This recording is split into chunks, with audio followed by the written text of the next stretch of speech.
Winter, 1841. The high ridges of the Wind River Range. The air was not air at all, but a fine, crystalline powder that scoured the skin and stole the breath. A blizzard, born somewhere over the Continental Divide, had been screaming for 2 days, and it had buried the world in a seamless, suffocating white. The wind didn't howl. It was a constant, bass-note pressure that threatened to collapse the sky. In this emptiness, Elias Thorne was failing. He was 35, lean and weathered from a decade of trapping beaver in country that few others would dare, but the cold was finding its way past his buffalo robes and wool capote. He was crouched behind a meager lean-to of spruce boughs, which shuddered with every gust, shedding curtains of snow onto his back. The problem was not the shelter. The problem was the fire.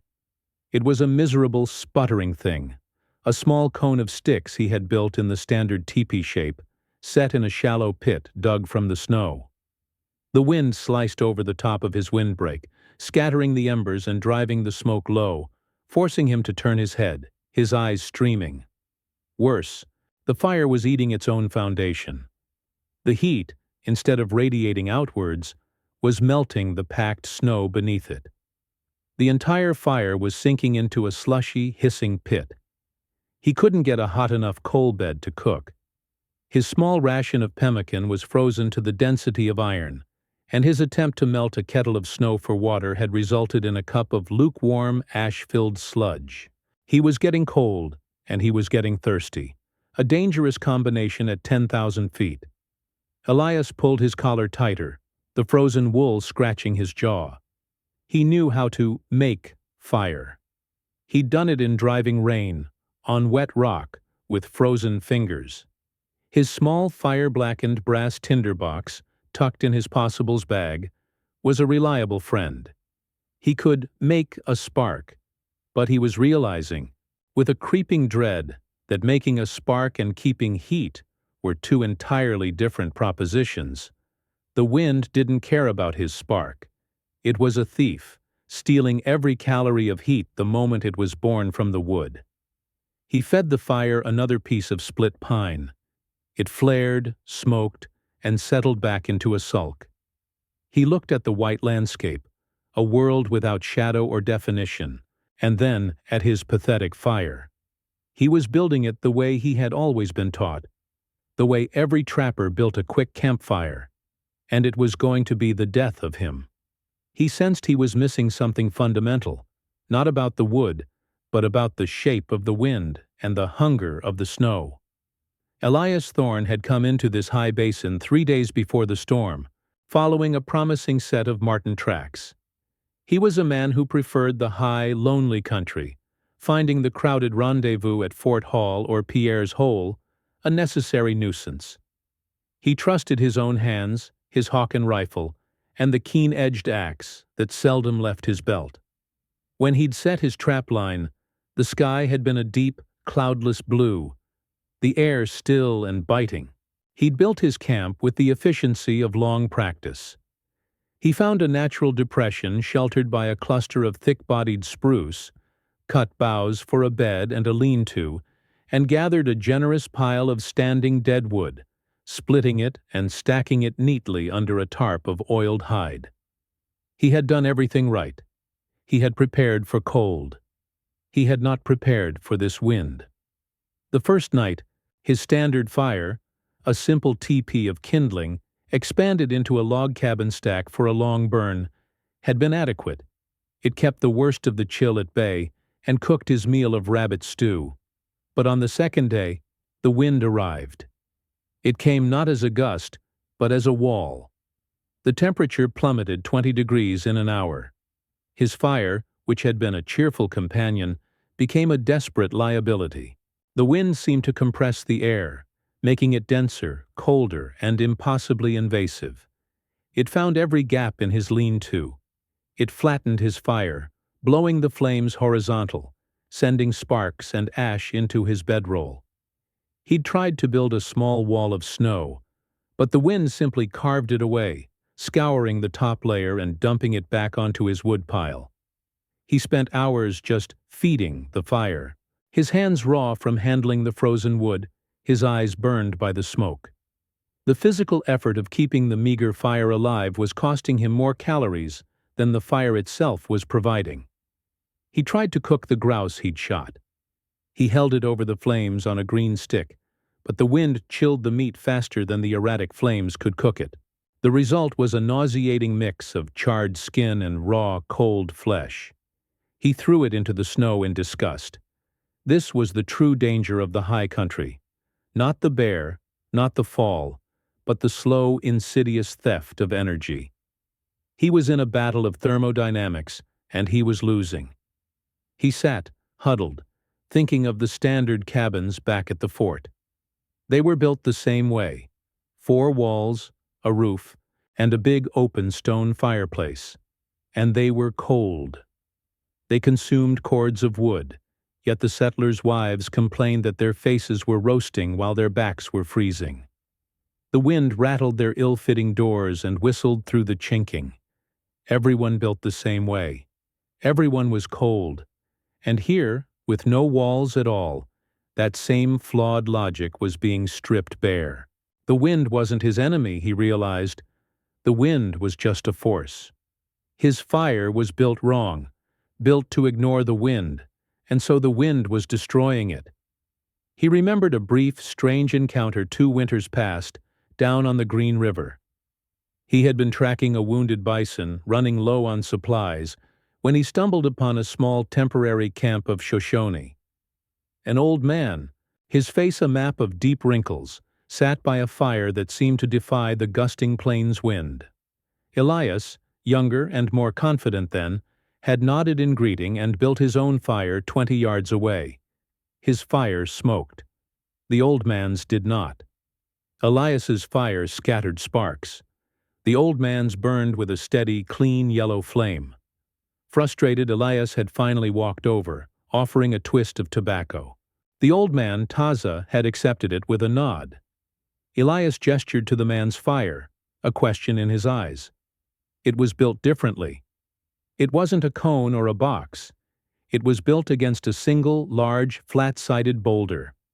The wood wasn't piled on itself, it was laid against the rock, with 2 smaller logs acting as andirons, holding the fuel logs slightly off the ground. The fire was shallow, but intensely hot. Taza saw him looking. He picked up a flat hand-sized stone and held it near the flame. One side grew hot. He gestured to the big boulder. Then he pointed at Elias. "The fire has 2 hands," Taza said, his voice like gravel. "One gives light, one gives heat." He pointed at the boulder again, where waves of warmth were visibly radiating outward. "You must tell the heat where to go."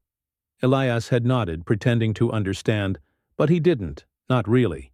He was still focused on containing the fire, not aiming it. The memory now struck him with the force of a physical blow. He had been focused on the fuel. Taza had been focused on the reflector. He also recalled watching a lynx hunt in deep snow. The cat hadn't waited in the open. It found a hollow under a fallen spruce, its back pressed against the root ball, sheltered from the wind.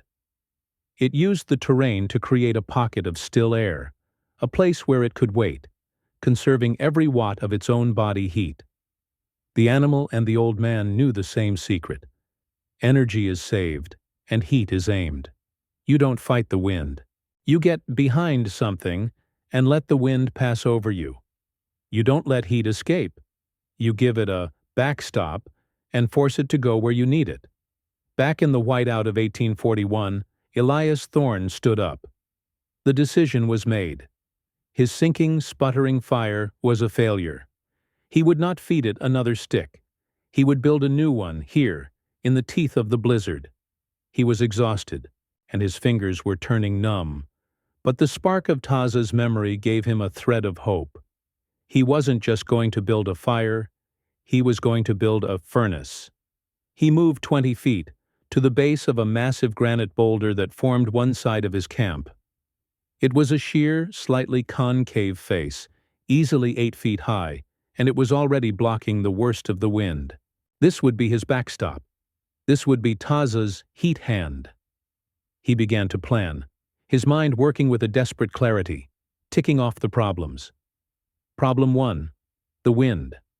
The boulder solved 80% of it. Problem 2. The snow base. His fire could not sit on the snow. It had to be insulated from it. Problem 3. Wasted heat. The heat had to be captured and aimed forward at his lean-to. He formulated the design. He would not dig. The ground was frozen solid. He would build up. First, he needed a platform. Not of rocks, which would sink as they heated, but of wood. Green wood. He looked at the nearby spruce, their lower boughs heavy with snow. Green wood was full of water. It would resist burning. It would char, but it would insulate. It was counterintuitive, but it felt right. He would fell 2, maybe 3, small spruce and lay them side by side on the packed snow, creating a solid platform, a floor for his fire. Next, the back log. This was the engine. He needed the single largest, driest piece of deadfall he could find. A log of seasoned pine or spruce, at least 2 feet thick. He would roll this onto the back of his green log platform, pressing it directly against the granite boulder. This log would catch fire, absorb the heat, and, with the boulder behind it, radiate it forward like a blacksmith's forge. Finally, the hearth. On top of the green log platform, he would lay 2 smaller dry logs, perpendicular to the back log, about 16 inches apart. These would be his andirons, holding the fuel logs up, allowing critical air to flow underneath. The fire, making it burn hotter. The U-shape they formed with the back log would be the firebox. He grabbed his axe. The hickory handle was so cold it burned his skin even through his mittens. He swung it, the blade biting into the frozen bark of a 6-inch spruce. The work was brutal. The wind tore at his back, and the snow muffled the sound of his chops, making the world feel dead and silent. But he had a plan. He was no longer a victim of the cold. He was an engineer. The first tree, a thick-bodied green spruce, took him 20 minutes to fell. The wood was dense and gummy with frozen sap. He cut it into 2 4-foot lengths and dragged them, one by one, to the granite boulder. He packed the snow flat with his boots and laid the 2 logs parallel side by side, their green, snow-dusted bark forming a solid platform. It looked wrong, building a fire on fresh-cut wood, but he trusted the principle. Next, the backlog. This was the monster. He found a piece of standing dead pine, a casualty of a long-ago fire, seasoned dry and hard as iron. It was nearly 3 feet thick and 10 feet long. He spent another half-hour cutting a section, the axe strokes jarring his shoulders. It was too heavy to lift.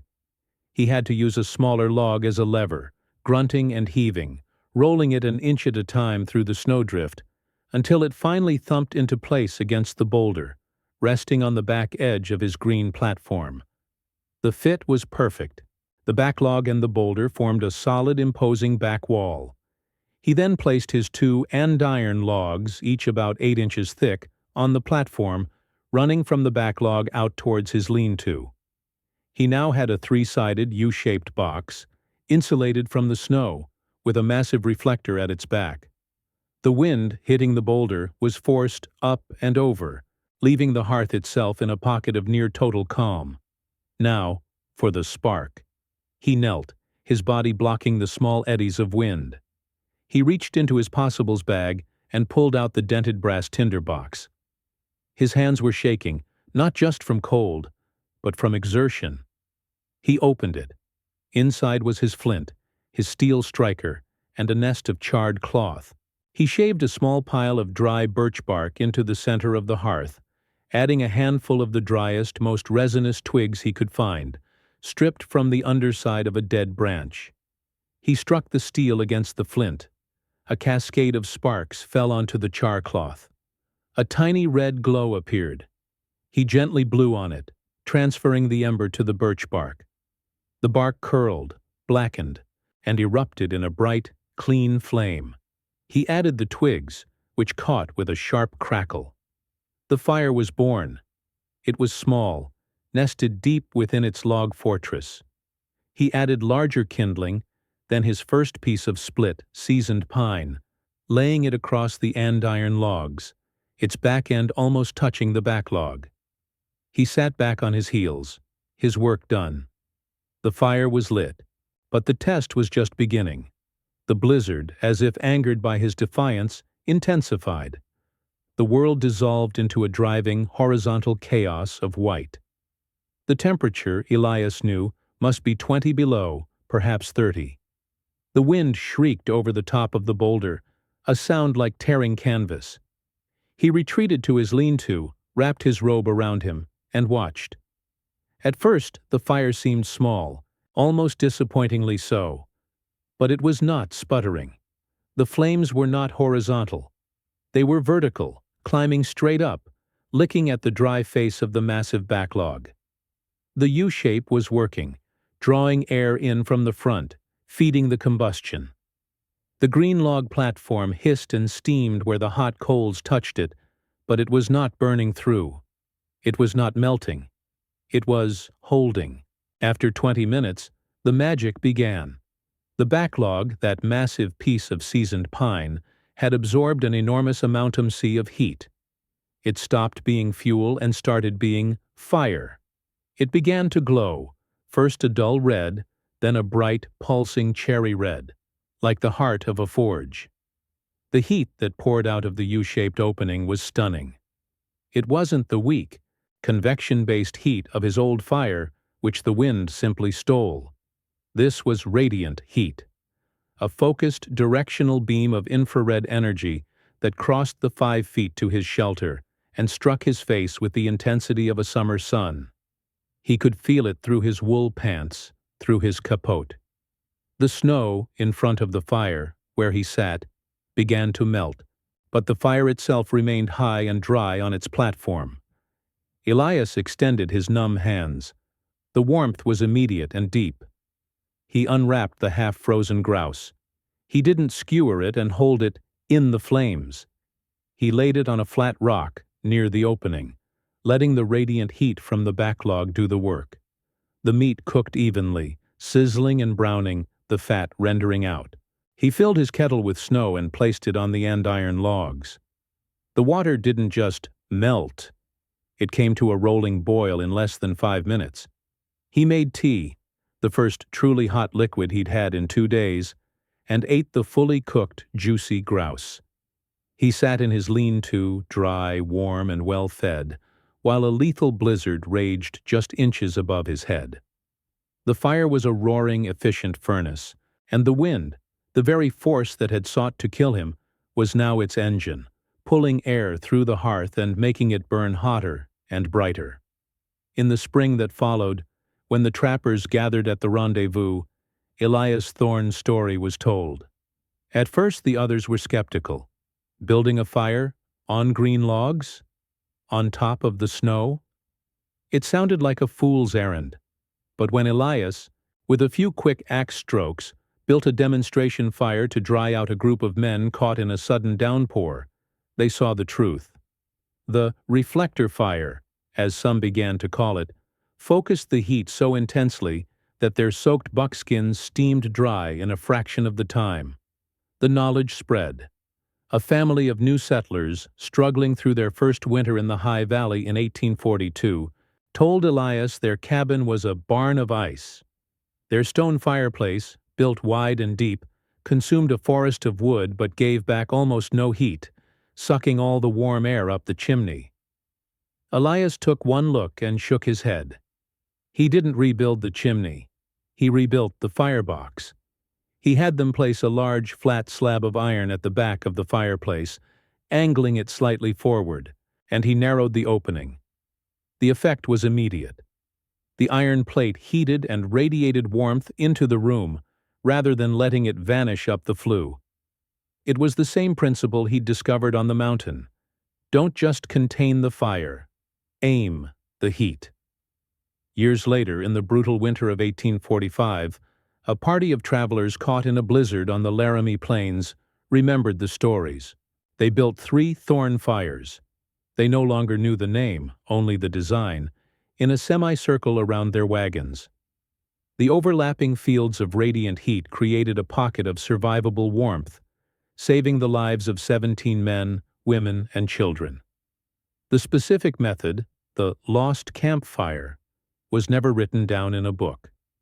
It simply dissolved into the common wisdom of the mountains, a piece of vernacular knowledge passed from one man to another, becoming, as all true innovations do, simply the way it's done. What Elias Thorne had built in that whiteout was, without his knowing it, a perfect piece of engineering. He had solved 3 critical problems of physics. First, insulation. By placing the fire on a platform of green, wet logs, he insulated it from the heat sink of the snow. The ground, whether it's frozen soil or packed snow, is a massive thief of energy. His platform stopped that theft, forcing all the fire's energy to go up and out. Second, convection and airflow. The U-shape of the hearth, combined with the windbreak of the boulder, created a perfect draft. The wind, unable to scatter the flames, was instead forced to slide over the top, creating a low-pressure zone that pulled fresh, oxygen-rich air into the front of the fire, feeding the flames. It was a natural bellows. Third, and most importantly, radiation. A standard open fire radiates heat in 360 degrees, with most of it going straight up. It's wildly inefficient. Elias's design, with the massive backlog and the stone boulder acting as a thermal mass radiator, captured and then focused nearly all the fire's infrared energy in a single directional beam. This is why he felt so warm, so quickly. He wasn't trying to heat the air in the middle of a blizzard, an impossible task. He was directing a beam of pure energy at his body. It was the difference between a bare light bulb and a focused spotlight.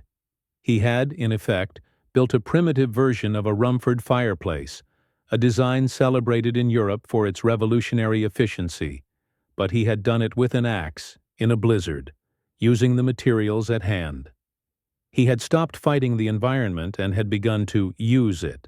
Elias Thorne trapped the high country for another 15 years. He was never caught cold again. His winter camps became legendary among the few who saw them, small, efficient, and surprisingly comfortable. He was known as a man who understood the grain of the mountains, who knew how the snow would drift, how the wind would cut, and how a fire should burn.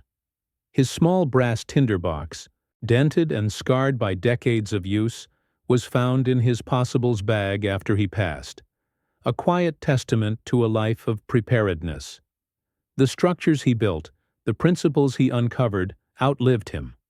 They became the quiet wisdom of those who survived. They were reminders that survival is not about brute force, but about design. It is about observing the patterns of nature, the way the wind flows, the way heat moves, the way a tree holds its branches. We fail when we impose our will on the world, when we build a fire that fights the wind. We succeed when we build a fire that uses the wind, channeling its power to our own ends. The environment is not an enemy to be defeated. It is a system of powerful forces to be understood. The difference between a cold, smoking pile of sticks and a life-saving radiant furnace is not the wood nor the spark. It is the thought. It is the understanding that a tool, a shelter, or a fire is not just a thing, but a relationship between human need and natural law.